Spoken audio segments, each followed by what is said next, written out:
Good morning and welcome to business breakfast show.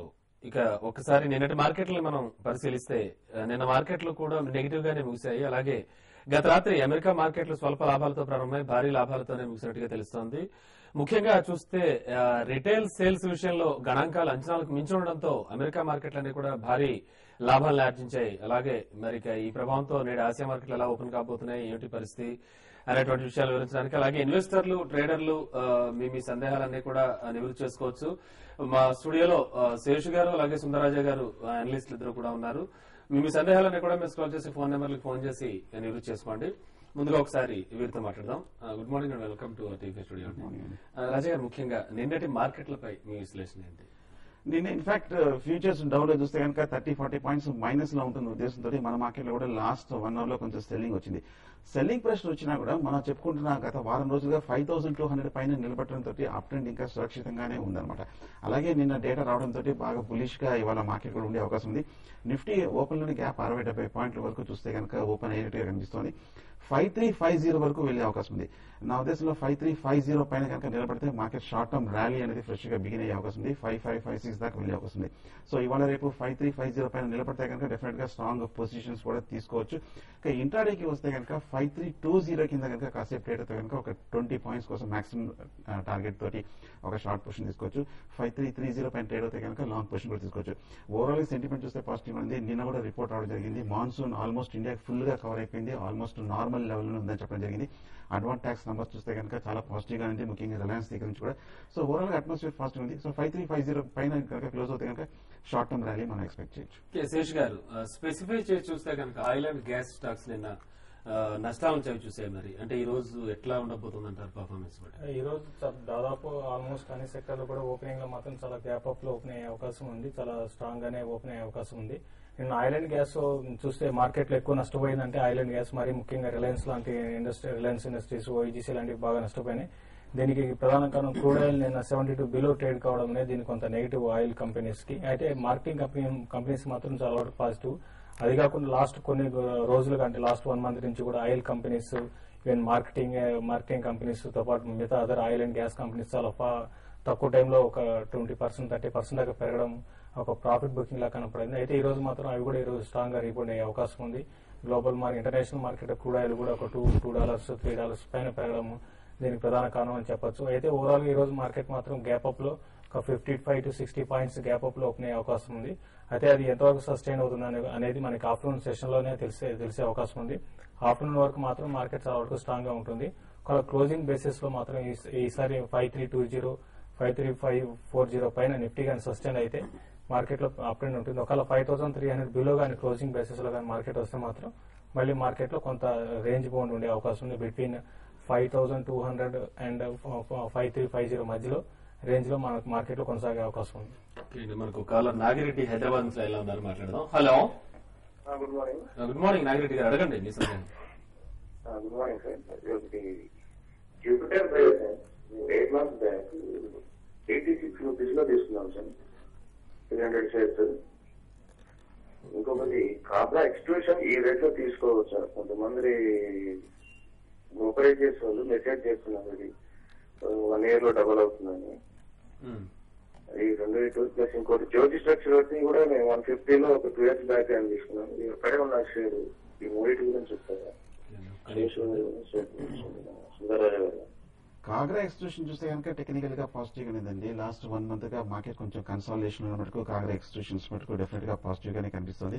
ఏమాత్రం ఒక dip వచ్చినా కూడా బై చేయొచ్చు. మీరు బాగా పూర్తిగా ఒక స్పెక్యులేటివ్ రిస్క్ తీసుకున్నట్టయితే కనుక 145 లెవెల్లో కరెంట్ లెవెల్లో కూడా బై చేయొచ్చు అనమాట. అలాగే జూపిటర్ బయోసైన్సెస్ గురించి అడిగారు. టెక్నికల్ గా చూస్తే మటుకు పాజిటివ్ గా ఉంది. కాకపోతే లాస్ట్ 1 week లో మటుకు ఒక 93-94 రూపీస్ దగ్గర ఒక చిన్న మైనర్ కరెక్షన్ మనం చూస్తున్నాము. డెఫినెట్ గా జూపిటర్ బయోసైన్సెస్ కూడా నా ఉద్దేశంలో తీసుకోవచ్చు. కాకపోతే దీనికన్నా మిగతా ఫండమెంటల్ గా స్ట్రాంగ్ కంపెనీస్ ఉన్న మిడ్ క్యాప్ ఫార్మా కూడా బాగానే ఉన్నాయి. ఫర్ ఎగ్జాంపుల్ సిప్లా, ర్యాండ్వాక్స్ ఇలాంటివి దాంట్లో కూడా తీసుకోవచ్చు. ఇంకోటి జ్యోతి స్ట్రక్చర్ గురించి అడిగారండి. యాక్చువల్గా జ్యోతి స్ట్రక్చర్ ఫండమెంటల్ గా చాలా స్ట్రాంగ్ కంపెనీ. అయితే ఈ స్టాక్ లో గత 1 year నుంచి కూడా మీరు చెప్పినట్టుగా ఈ స్టాక్ లో ఏమాత్రం అప్ ట్రెండ్ లేదు. ఇది మన ట్రాన్స్మిషన్ టవర్స్ ఎక్విప్మెంట్స్ కి సంబంధించిన కంపెనీ అండి. ఏదైనా కూడా పవర్ సెక్టర్ లో కొన్ని స్టాక్స్ మాత్రం పెరుగుతున్నాయి, అదొకటి అబ్జర్వ్ చేయాలి. ఈ స్టాక్ అయితే లాంగ్ టర్మ్ కి మీకు డెఫినెట్ గా ఇది ఇక్కడ నుంచి బాగా పెరిగే అవకాశం ఉంది. 220 to 240 రూపీస్ దాకా పెరిగే అవకాశం ఉంది. అయితే మాత్రం కొంత ఓపికతో వెయిట్ చేయాలండి. ఈ స్టాక్ అయితే ఫండమెంటల్లీ చాలా స్ట్రాంగ్ కంపెనీ కాబట్టి మీరు హోల్డ్ చేసుకోండి. గిరిధర్ హైదరాబాద్ నుంచి లైన్ అన్నారు. హలో గిరి గారు. సచిన్ కంప్యూటర్స్ గురించి అడుగుతాను. ఓకే, అంటే ఏంటంటే మీ సందేహం ఏంటి? అందులో ఏమైనా తీసుకున్నారా, తీసుకోబోతున్నారా? ఆల్రెడీ తీసుకున్నాను, 98 యావరేజ్ లో ఉందండి. ఓకే, సచిన్ కంప్యూటర్స్ అయితే మీరు కొంచెం రీసెంట్ గా ఈ స్టాక్ లో అప్ ట్రెండ్ వచ్చింది. వచ్చినా కూడా మళ్ళీ 94, 95 పైన సస్టైన్ కాటలేదు. మళ్ళీ ఇప్పుడు 91 రూపీస్ దగ్గర ట్రేడ్ అవుతుంది. అయితే మీరు 98 లో తీసుకున్నారు కాబట్టి ఈసారి రిజల్ట్ చూడండి. రిజల్ట్ ఎప్పటికప్పుడు పోస్ట్పోన్ అవుతుంది. ఒకసారి రిజల్ట్ వచ్చినాక ఈ స్టాక్ లో రిజల్ట్ చూసుకొని తర్వాత స్టాక్ ని మళ్ళీ కూడా ఏ విధంగా పెరగవచ్చు, ఎంతవరకు కిందకి రావచ్చు అనేది చెప్పగలుగుతామండి. ఇప్పుడున్న పరిస్థితి అయితే మాత్రం సత్యం రేంజ్ బౌండ్ లో కొనసాగే అవకాశం ఉంది. 85 to 95 మధ్యలో స్టాక్ ఓవర్ అయ్యే అవకాశం ఉంది. 95 పైన సస్టైన్ అయితే మాత్రం 105 to 120 రూపీస్ పెరిగే అవకాశం ఉంది. సో ఈ టెక్నికల్ లెవెల్ చూసుకొని దాంతోపాటు మీరు ఈ రిజల్ట్ ఒకసారి అబ్జర్వ్ చేయండి. రిజల్ట్ తర్వాత ఏదైనా డెసిషన్ తీసుకోండి. మరో కలర్ రమేష్ గుంటూరు నుంచి లైన్ లో ఉన్నారు. హలో హలో రమేష్ గారు. Sir good morning sir. Morning అండి, చెప్పండి. సార్ నేను జిఎంఆర్ ఇన్ఫ్రా కాల్ ఆప్షన్ లేదా ఇంకా అది ఎంటీఎన్ఎల్ కాల్ ఆప్షన్ తీసుకోవాలనుకుంటున్నాను. రెండులో ఏది తీసుకుంటే బాగుంటుందండి? MTNL call option, GMR MTNL రెండు కూడా ఈ రెండు స్టాక్స్ కూడా మీరు చూస్తే దీనికన్నా మీరు యాక్టివ్ స్టాక్ లో కాల్ ఆప్షన్ కి వెళ్ళమని చెప్తానండి. రెండు ఎంటీఎన్ఎల్ జిఎంఆర్ ఇవన్నీ కూడా ఏంటంటే మరి ముఖ్యంగా ఎంటీఎన్ఎల్ అయితే న్యూస్ బేస్ ఉంటుంది, ఎప్పుడు కూడా సైడ్ వేస్ లో ఉంటుంది కాబట్టి దాన్ని అవాయిడ్ చేయండి. ఈవెన్ జిఎంఆర్ కూడా చూస్తే జిఎంఆర్ పట్టడానికి కూడా అవకాశం ఉంది, రూల్ అవుట్ చేయలేరు అనమాట. అందుకని జిఎంఆర్ 60 రూపీస్ కాల్ దగ్గర తీసుకోవచ్చు మీరు. అయితే మీరు ఇమీడియట్ గా స్టాక్ పెరిగినాక మళ్ళీ 64, 65 దగ్గరికి బాగా రెసిస్టెన్స్ ఉంది. సో ఆ లెవెల్ చూసుకున్న తర్వాత వాల్యూమ్స్ కూడా అబ్జర్వ్ చేయండి. మీరు కాల్ ఆప్షన్ అంటున్నారు కాబట్టి అప్పటికప్పుడు ఆ రోజు 1-2 రోజులకి వాల్యూమ్స్ బాగా పెరిగి స్టాక్ పెరుగుతుంటే మాత్రం మీరు కాల్ ఆప్షన్ ట్రై చేయండి. కోటేశ్వరరావు గారు ఖమ్మం నుంచి లైన్ ఉన్నారు, మాట్లాడదాం. హలో హలో కోటేశ్వరరావు గారు, మాట్లాడండి, అడగండి మీ సందేహం ఏంటో. నమస్కారం సార్. నమస్తే, చెప్పండి. అందరికీ నమస్కారం సార్, అక్కడ ఉన్న వాళ్ళందరికీ కూడా నమస్కారం అండి. చాలా కాలం నుంచి సార్ ప్రయత్నం చేస్తున్నాను, లైన్ కావడం చాలా కష్టంగా ఉంది. ఓకే ఓకే, చెప్పండి. అదృష్టం నాకు చూసింది. ఓకే సార్ నేను టెంబర్ ఫెర్టిలైజర్స్ 2 ఫీచర్స్ తీసుకున్నా సార్. ఓకే వాటి ఎలా ఉంటుంది? ఓకే సార్, ఒక్క నిమిషం కోటేశ్వరరావు గారు.